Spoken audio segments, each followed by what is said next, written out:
Now, this is why Bulawayo is one of the toughest ground to pastor a church. That's why churches here, I saw another apostle who came to my office. Here, the church that reached 1,000 at a certain time. And there was a rebellion from his church that took place. So he came to ask me a question. And he said, Prophet, why is it in Bulawayo? Once a church is growing, you always see rebellion. He was mentioning like this church, and this church. I have my friends, when they reached a mega church, maybe 500 or so, you see a massive rebellion of people going out of that church. Why is it like that? Because it's not the same. I've pastored in Harare before.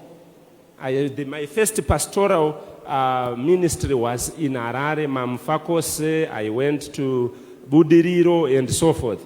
So it's very different. That's why you see churches in Harare, it's very easy to have overflows. It's very easy. Why? Because the ground of Harare did not receive blood of human beings like Matebeleland. It was the Gukura Hundi issue. It affected the ground of this land.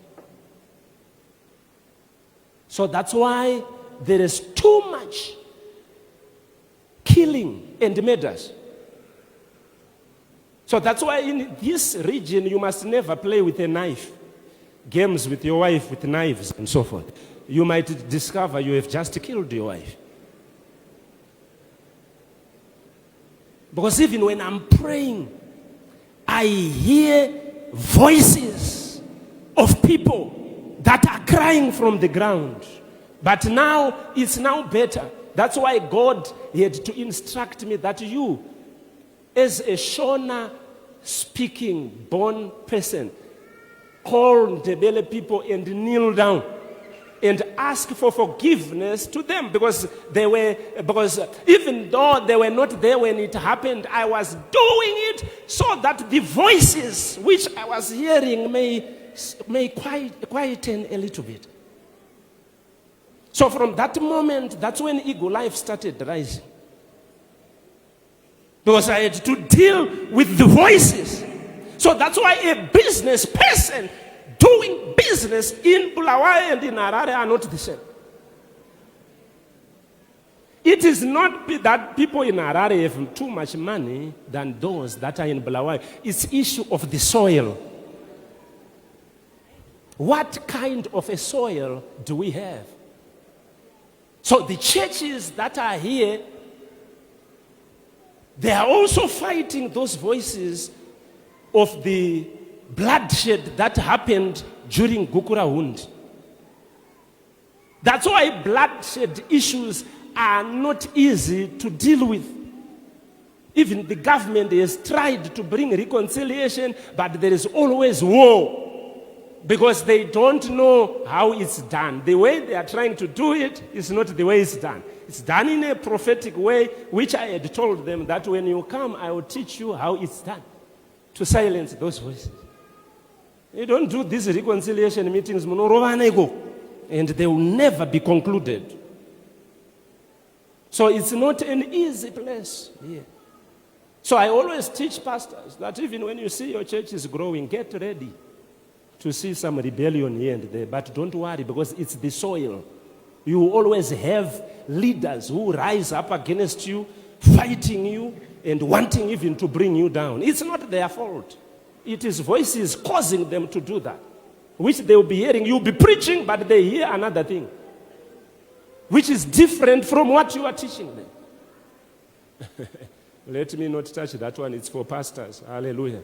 It's not for congregants. I usually teach when I'm doing mentoring or a mentorship of pastors, for them to understand the ground, because we don't operate the same ground. We are not operating on the same ground.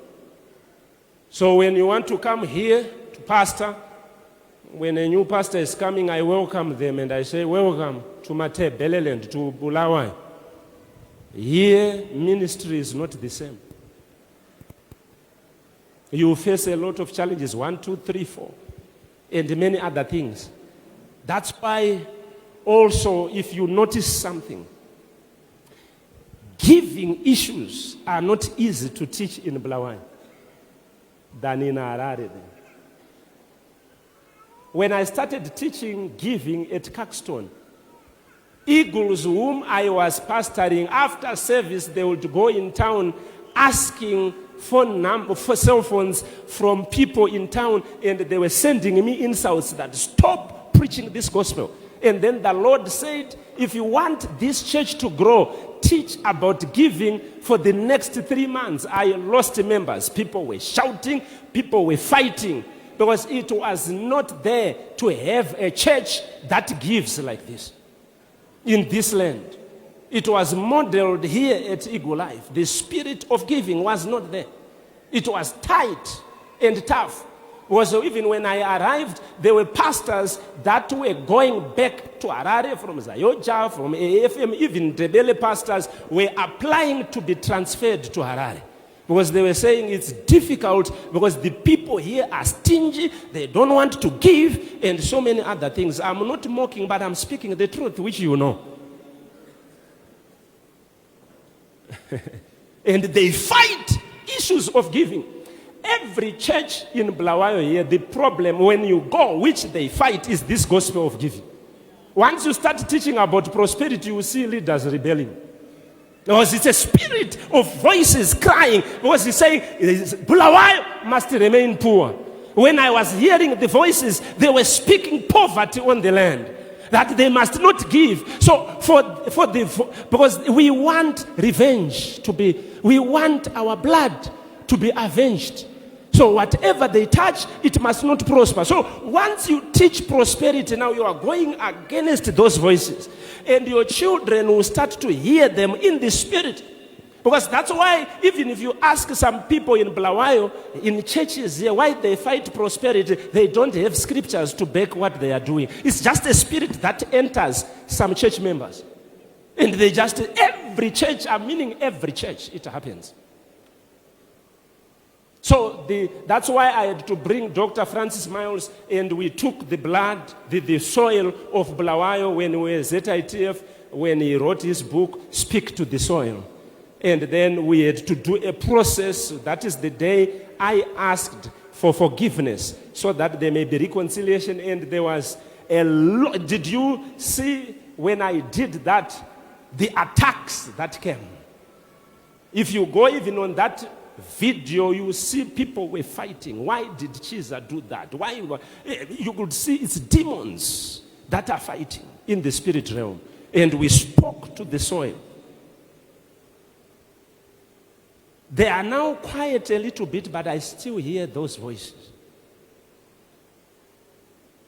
So that's why once you start to hear, stop tithing, stop this, you must pray to check where is that voice coming from. It can come through your friends, it can come through so many other things. In Harare, the issues of giving, or in South Africa, it's not an issue. Because it's a different land from Bulawayo. When I came in Bulawayo, I was surprised. Why is it people here are not comfortable being called by their surnames? Mostly. Long back, it's, so you'd say, what is your name? No, I'm this. I am sorry, and so I'm Pastor John. I'm Pastor John who? Just call me Pastor John.